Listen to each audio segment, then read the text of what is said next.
what are some of the solutions? We mentioned, okay, some developers selling little stacks of inventory, condo to apartment conversions starting to happen a little bit. At least the conversations are being explored.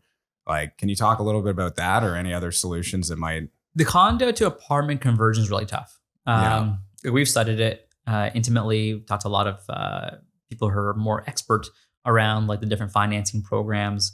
And why is it, right? It's like, again, nothing is as easy as it seems. The equity required for those deals is effectively, let's call it double. You're going from like 15% equity in like a condo deal up to like 25% plus equity in a rental deal. Yeah, especially with the new CMHC changes, right? Well, yeah, that's exactly it, right? So once upon a time, like you could finance these apartment construction loans with effectively, let's call it 85 up to, if you're doing ACLP financing much higher, that's gone. Now it's 75% and it's EGI based and you get the money after stabilization, and like that doesn't help anybody. And look, that's a move from CMHC basically saying that I think we have too much exposure, or maybe like their current program, like the deals they finance are not doing so well. Like I don't know, but clearly they're reacting to something that they're seeing on their end. I don't think they're like just people like to blame government for a lot of stuff. I don't think someone's like, this program is so successful, let me change it.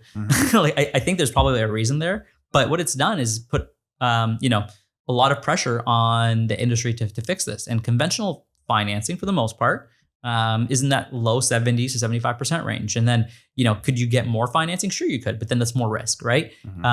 So I think just the capitalization of those deals is difficult, right? The sponsorship of those deals is difficult, right? Not every high-rise developer can be a rental developer. Right? Not every high-rise site can necessarily translate into a rental site per se, right? Like, so there are nuances to it. And then just the last piece of all of this is the rental market is experiencing softening too. Right. So like, what are you doing? Cut that. What are we talking about here? Yeah. It's not a podcast on the market. No.